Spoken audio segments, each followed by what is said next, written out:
여러분 안녕하십니까? 포항 MBC 뉴스투데이입니다. 오늘도 대구와 경북은 일교차 큰 봄 날씨가 예상됩니다. 다만 황사의 영향으로 공기가 많이 탁하겠는데요. 자세한 날씨 유하경 기상캐스터가 전해드립니다. 연일 따뜻한 봄볕이 가득합니다. 어제 대구의 낮 최고 기온도 19.6도까지 올랐는데요. 낮에는 4월 수준의 포근함이 이어지지만 아침 저녁에는 다소 공기가 차갑습니다. 오늘 아침 대구의 기온은 4도, 안동은 1도, 포항은 7도 가리키고 있고요. 그래도 대부분 지역에서 아침에도 영상권 보이며 평년 수준을 웃돌고 있습니다. 오늘도 낮에는 어제만큼 기온이 오르겠고요. 당분간 15도 이상 크게 벌어지는 일교차만 유의하신다면 봄 날씨 즐기기 좋겠습니다. 날은 포근해졌지만 공기는 탁해졌습니다. 어제 고비 사막과 내몽골 고원에서 발원한 황사가 북서기류를 타고 남동쪽으로 이동하면서 우리나라에 영향을 주고 있는데요. 오늘도 추가로 황사가 나타날 것으로 예상돼 당분간 공기질이 나쁘겠습니다. 오늘 대구와 경북의 미세먼지 농도는 보통 수준 예상되는데요. 초미세먼지는 오전에 나쁨 수준까지 치솟겠습니다. 올해까지 낮 기온이 15도 이상 올라 평년보다도 포근하겠고요. 일요일 비 소식과 함께 기온은 차차 평년 수준으로 내려갈 전망입니다. 날씨였습니다. 3년 전 태풍 흰남노로 큰 피해를 입은 포항 냉천에 새 교량 건설 공사가 시작되면서 뜻하지 않게 청림동 식당가가 초토화됐습니다. 차량 진출입이 막히자 철강공단 근로자들이 발길을 돌렸는데요. 수십 년 해온 장사를 접어야 할 지경입니다. 상인들의 딱한 사정을 김기영 기자가 들어봤습니다. 포항시 남구 청림동 주민과 상인 100여 명이 생존권 대책을 요구하는 집회를 열었습니다. 이들은 냉천교 재가설 공사가 시작되면서 왕복 8차로가 3차로로 줄고 청림동 진입로가 막혀 손님들이 오지 못한다고 주장했습니다. 상인들의 말이 맞는지 점심시간에 맞춰 식당가를 찾아가 봤습니다. 낮 12시를 10여 분 앞두고도 손님이 한 명도 없습니다. 하도 장사가 안 돼 간판을 새로 만들고 메뉴도 바꿨지만 소용없습니다. 흰남노 때는 그래도 청소하고 뭐하고 서로 해가지고 그거 해가지고는 힘을 모아가지고들 다 이겨내고 했는데 흰남노보다 사람을 더 죽여버리는 거잖아요. 이거는. 냉면집은 10,000원에서 7,000원으로 가격을 내렸습니다. 오픈 5주년 행사라지만 사실은 장사가 안 돼서 내린 결정입니다. 직원 7명을 둔 큰 식당인데도 점심시간 예약 손님이 한 팀도 없습니다. 한 곳에서 28년 동안 부부가 운영해온 보리밥집은 더 늦기 전에 폐업하기로 결정했습니다. 딴 데다가 월급 받는 게 안 낫겠나 싶어서 지금 그렇게 결정했어요. 폐업하시기로? 네. 상인들은 점심시간에 거리가 요즘처럼 한산한 건 청림동이 생기고 처음이라고 입을 모읍니다. 지금 좀 벌어나는 거 가지고 지금 계속 메꾸고 있거든요. 진짜 뭐 건부치도 팔고 주식도 팔고 이래저래 다 마차 해도 이거 다음 달이 또 문제라니까 솔직히 진짜요. 청림동은 1960년대 철강공단 조성과 함께 밥 장사를 해온 노포들이 의외로 많습니다. 경상북도가 이 같은 사정을 잘 모른 채 공사 편의와 차량 흐름을 우선하면서 문제가 비롯됐습니다. 여기 청림동은 7, 80군데 식당들이 50년 동안 이렇게 운영을 하고 계시는데 도청에서는 앞쪽만 보시고 뒤에 이만한 식당이 있는 거 몰랐다고 하는 거는 정말 말이 안 됩니다. 냉천교와 인덕교 재가설 공사비는 412억 원, 비용 절감과 태풍의 유실 우려가 높은 가도를 설치하지 않아 생긴 일입니다. 내수 침체 장기화로 자영업자가 20만 명 준 550만 명, 통계청 자료는 IMF 사태 때보다 심각합니다. 가격 경쟁력을 무기로 불황을 모르던 포항 청림동 식당가, 공사 시작 석 달 만에 폐업으로 내몰리는 마당에 완공까지 2, 3년을 어떻게 버티느냐며 한숨 짓고 있습니다. MBC 뉴스 김기영입니다. 경주시가 올해 2억 5천만 원을 투입해 지역 소상공인과 중소기업의 온라인 판로 개척을 돕는 사업을 본격 추진합니다. 지원 대상은 통신 판매업을 보유한 경주 지역 소상공인 및 중소기업으로 약 70개 업체가 혜택을 받을 예정입니다. 경주시는 이달 중 경상북도 경제진흥원과 업무 협약을 체결한 후 오는 4월부터 공개 모집과 선정 과정을 거쳐 사업을 진행할 계획입니다. 매년 이맘때면 농사를 짓고 남은 부산물이나 쓰레기를 태우다 산불로 번지는 경우가 많은데요. 농정당국과 지자체가 파쇄 지원단을 구성해 안전한 처리를 지원하고 있습니다. 김건엽 기자의 보도입니다. 파쇄기를 실은 화물차가 들판에 도착했습니다. 파쇄기 2대가 본격 가동되면서 들판에 남은 영농 부산물이 순식간에 잘게 부서집니다. 고추대 같은 경우는 단단하기 때문에 잘 부서지지 않아요. 그럼 다음에 다른 작물을 심을 때 밭이 평탄하지 않으니까 힘들죠. 그래서 결국은 태우는 게 가장 좋은 방법이었어요, 전에는. 과수원에서는 가지치기를 한 나무 가지를 잘게 부수는 작업이 한창입니다. 농정당국과 지자체가 함께 운영하는 파쇄 지원단은 산림으로부터 100m 안에 있는 지역과 고령 농업인 거주 비중이 높은 마을을 우선 대상으로 수거와 파쇄 작업을 진행합니다. 또 농촌 마을을 다니며 불법 소각을 하지 말 것을 당부하는 캠페인도 펼칩니다. 올해는 작년보다 20% 정도 많은 20만 톤의 각종 영농 부산물을 처리할 계획입니다. 영농 부산물을 파쇄기로 갈아서 퇴비로 만들면 토양 비옥도가 높아지고 봄철 산불을 예방할 수 있고 그리고 또 미세먼지 발생을 줄이는 일석삼조 효과가 있습니다. 올 들어 발생한 산불은 전국적으로 벌써 100건이 넘었고 상당수가 불법 소각 때문에 발생했습니다. 또 산림청은 빅데이터 분석을 통해 3월 산불 발생 위험도가 예년보다 높을 것으로 전망했습니다. 이번 주말과 휴일 비가 내린 뒤에는 다시 건조한 날씨가 이어질 전망이어서 산불 예방에 지속적인 주의가 필요합니다. MBC 뉴스 김건엽입니다. 포항시가 교육부 주관 직업교육 혁신직으로 최종 선정돼 3년간 연 3억 5천만 원의 예산을 지원받습니다. 시는 직업계고교 학과 개편을 통해 2차 전지 산업과 연계한 맞춤형 인재를 양성하고 취업 후에 지역 대학에서 학점을 이수할 수 있도록 지원합니다. 직업교육 혁신지구 사업은 직업계고, 지역기업, 대학이 협력해 지역 산업 수요에 맞춘 고졸 인재를 체계적으로 양성하는 것을 목표로 하고 있습니다.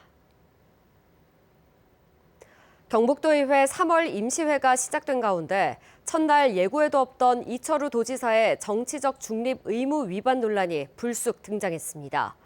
박성만 의장이 의사 진행 중에 탄핵 반대 집회에 참석했다가 고발된 이철우 지사가 뭘 잘못했냐며 갑자기 엄호에 나선 건데 대통령 탄핵 심판 선고를 앞둔 지역 정치권의 뒤숭숭한 분위기가 반영됐다는 평가입니다. 김서현 기자입니다. 탄핵 선고 결과에 따라 우리 경북 지역의 각종 국책 사업이 표류될 수 있다는 우려의 목소리가 나오고 있습니다. 동요하지 마시고 3월 임시회 개회사 도중 대통령 탄핵 선고를 언급한 박성만 의장. 그러더니 최근 정치적 중립 의무 위반 혐의로 경찰에 고발당한 이철우 경북도지사를 두둔하기 시작합니다. 지난달 이 지사가 탄핵 반대 집회에서 애국가를 불렀던 걸 환기시킨 박 의장은 애국가도 못 부르냐며 엄호에 나선 겁니다. 어디 21세기 홍길동전도 아니고 지하비를 아비라 부르지 못하고 제국가, 애국가를 부르지 못하는 게 기가 막히는 나라입니다. 이런 부분들에 대해서 한번 동료분들께서 분노해야 된다고 저는 생각해요. 대통령 탄핵 심판 선고가 임박하면서 임시회 시작 전 도의회 안팎에선 뒤숭숭한 분위기가 역력했는데 개회사를 비롯한 박 의장의 발언에서도 이런 흐름이 반영됐다는 평가가 나왔습니다. 올해 첫 도정 질문에선 영양 출신 윤철남 의원이 대표적인 오지인 영양군의 열악한 인프라에 대해 성토했습니다. 윤 의원은 더디기만 한 남북 구축 고속도로 건설과 함께 고추 주산지지만 시설 재배 지원이 부족한 영양 고추 산업의 어려움을 지적했습니다. 기후의 영향을 많이 받는 노지 재배는 시설 재배에 비해 생산량이 절반에 불과합니다. 현재 경상북도는 고추 농가에 대한 비가리막 설치를 지원하고 있을 뿐 이외의 다른 지원은 매우 미미합니다. 최근 1차 탐사 시추에서 경제성 확보가 어렵다는 결과가 나온 동해심해 가스전 사업. 그럼에도 장래 가스전 개발 수요에 맞춰 포항 영일만항 확장 사업이 조속히 진행돼야 한다는 주문도 나왔습니다.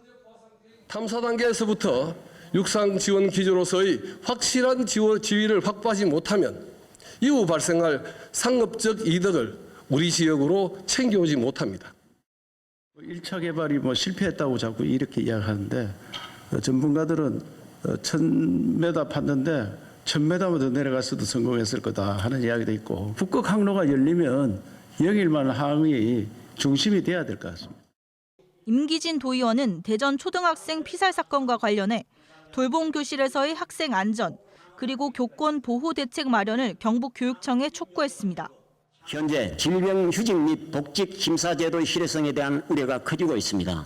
또한 돌봄 교실의 안전관리 미흡과 교사의 정신건강 악화, 교권 악화 문제 역시 심각합니다. 이번 임시회는 각종 민생 조례안을 처리하는 등 오는 20일까지 진행됩니다.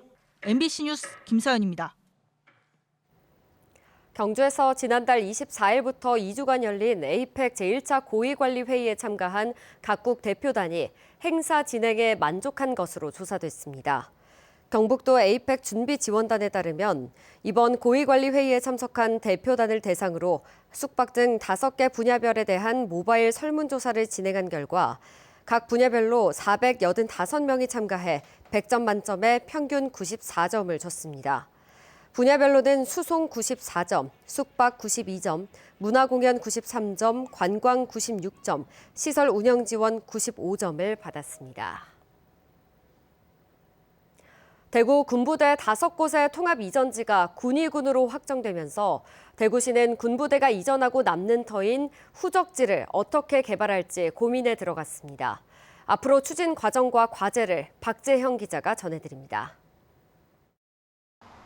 오는 2030년 군의군으로 이전할 대구 군부대 5곳의 면적은 5.65제곱킬로미터, 여의도의 1.2배에 이릅니다. 군부대가 이전하고 남은 거대한 땅을 어떻게, 무엇으로 메우느냐에 따라 대구의 미래가 바뀔 수 있습니다. 대구시 추진안에 따르면 수성구 만천동 제2작전사령부에는 경북대 병원을 포함한 의료 클러스터 조성이 추진됩니다. 수성구 이천동의 방공포병학교, 제1미사일방어여단은 교육특화지구, 수성구 가천동의 제5군수지원사령부는 복합문화공간이 검토되고 있습니다. 북구 동호동, 도남동의 54단 사령부는 첨단 산업단지 개발 방안이 거론됩니다. 지금 후적지별로 특성에 맞게 의료라든지 교육, 그리고 첨단 산업, 그리고 복합 문화 이런 등등 여러 가지 매력적이고 현실성 있는 개발 방향을 수립하고 있습니다. 대구시는 국군부대 통합이전 종합계획 수립 용역을 통해 올해 안에 최종안을 확정할 방침입니다. 후적지 개발의 관건은 사업성 확보입니다. 사업은 대구시가 특수목적법인을 설립해 군시설을 짓고 기존 터개발 이익으로 충당하는 기부대 양여 방식. 하지만 부동산 경기 악화로 민간 참여 유도와 사업성 향상 등이 제대로 될지 우려가 적지 않습니다. 기부대 양여 사업은 사업성이 이제 중요한데 저희가 이제 그런 부분은 고민하고 있고요. 그리고 사업성과 관련되는 부분들은 아이디어들을 지금 대구시 내에서 지금 이렇게 고민들을 하고 있는 부분인데. 국내외 정세가 불안한 만큼 국방부와 기재부 등 중앙정부 부처와의 협의 과정 등도 순탄치만은 않아 보입니다. 대구시는 우선 국방부와 합의각서 체결 시점을 내년 상반기로 잡고 군부대 이전과 후적지 개발에 속도를 낼 전망입니다. 시는 부대 내 기부재산 가치 평가와 함께 국토부에 군부대 5곳의 개별 후적지에 대해 정부의 지역 전략 사업 반영을 건의할 계획입니다. 이렇게 되면 개발 제한구역 해제 총량 범위를 아껴서 사업 범위가 넓어지고 1년 이상 걸리는 기간도 단축할 수 있을 것으로 보고 있습니다. 국군 창설 이래 최대 규모의 통합 이전일 대구 군부대 이전 사업이 사업성을 확보해 도시 경쟁력과 성장 잠재력은 물론 시민 삶의 질까지 높일 수 있을지 주목됩니다. MBC 뉴스 박재영입니다. 울릉군은 그제와 어제 이틀 동안 요식업체 컨설팅 프로그램인 울루랄라 요리사를 진행했다고 밝혔습니다. 이번 행사에서는 K관광섬 육성을 위해 산나물 버터라이스와 코코넛 고로쇠 모히또, 산마늘을 이용한 샌드위치 등 지역 식재료를 이용한 5가지 요리 레시피를 선보이고 조리 기법과 노하우를 공유했습니다. 울릉도는 희망자를 대상으로 메뉴에 대한 현장 맞춤 교육 등 전문가 컨설팅을 지원할 계획입니다. 신체적 제약으로 여행에 어려움을 겪는 여행객에게 이동 편의 서비스를 제공하는 관광약자 안내센터가 경북 최초로 경주에서 문을 열었습니다. 신라 대종 앞에 들어선 안내센터에서는 무장애 관광지 교통약자 이동지원 차량 안내 등의 맞춤형 관광 정보를 제공하고 휠체어와 유모차 등 이동 보조기기 대여 서비스도 제공합니다. 관광약자 안내센터는 장애인, 고령자, 임산부 등이 이동에 곤란함이 없이 경주의 아름다운 역사와 문화를 마음껏 즐길 수 있도록 하기 위해 만들어졌습니다.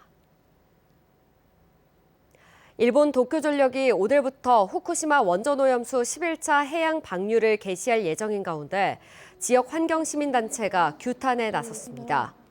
후쿠시마 오염수 방류 반대 포항시민행동은 어제 포항시청 앞 광장에서 기자회견을 열고 지난 2년간 후쿠시마 앞바다는 이미 오염되고 있다며 우리나라에서 문제가 드러나지 않았다 해도 앞으로 30년간 계속된다면 그 누구도 해양 생태계의 안전을 장담할 수 없다고 비판했습니다.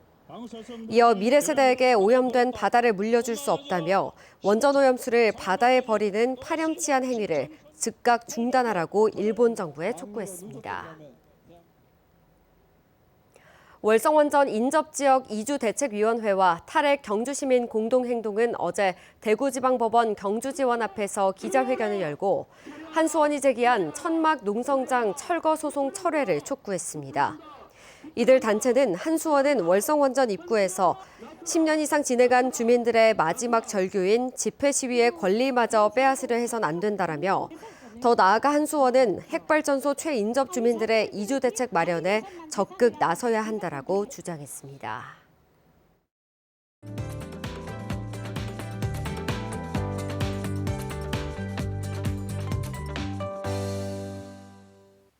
연일 따뜻한 봄볕이 가득합니다. 어제 대구의 낮 최고 기온도 19.6도까지 올랐는데요.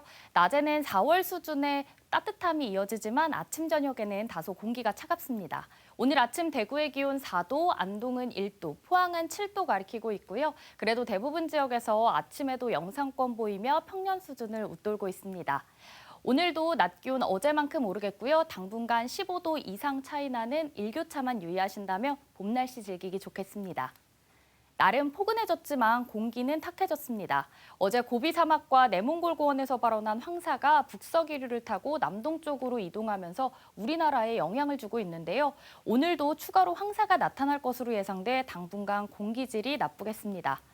오늘 대구와 경북의 미세먼지 농도 보통 수준 예상되고요. 다만 오전에는 대기 정체와 황사의 유입으로 초미세먼지 농도가 나쁨 수준까지 치솟겠습니다. 위성 영상입니다. 오늘 전국적으로 중국 북부지방에서 남동쪽으로 이동하는 고기압의 가장자리에 들겠습니다. 자세한 지역별 날씨 보시면 오늘 우리 지역 대체로 흐리겠고요. 미세먼지는 보통 수준, 초미세먼지는 나쁨 수준 예상됩니다. 바다의 물결은 0.5m에서 최고 1m로 잔잔하게 일겠습니다. 오늘 아침 대구의 기온은 4도, 구미는 2도 가리키고 있고요. 낮에는 대구와 구미 모두 18도까지 오르겠습니다. 안동의 현재 기온은 1도, 문경도 3도로 오늘 영상권 보이고 있고요. 낮에는 안동 17도, 문경은 15도 예상됩니다. 포항의 아침 기온은 7도, 낮에는 18도 전망됩니다. 모레까지 낮 기온이 15도 이상 올라 평년보다도 포근하겠고요. 일요일 비 소식과 함께 차차 평년 이맘때 수준으로 내려갈 전망입니다. 날씨였습니다. 이상으로 포항 MBC 뉴스투데이 마칩니다. 시청해주신 여러분 고맙습니다.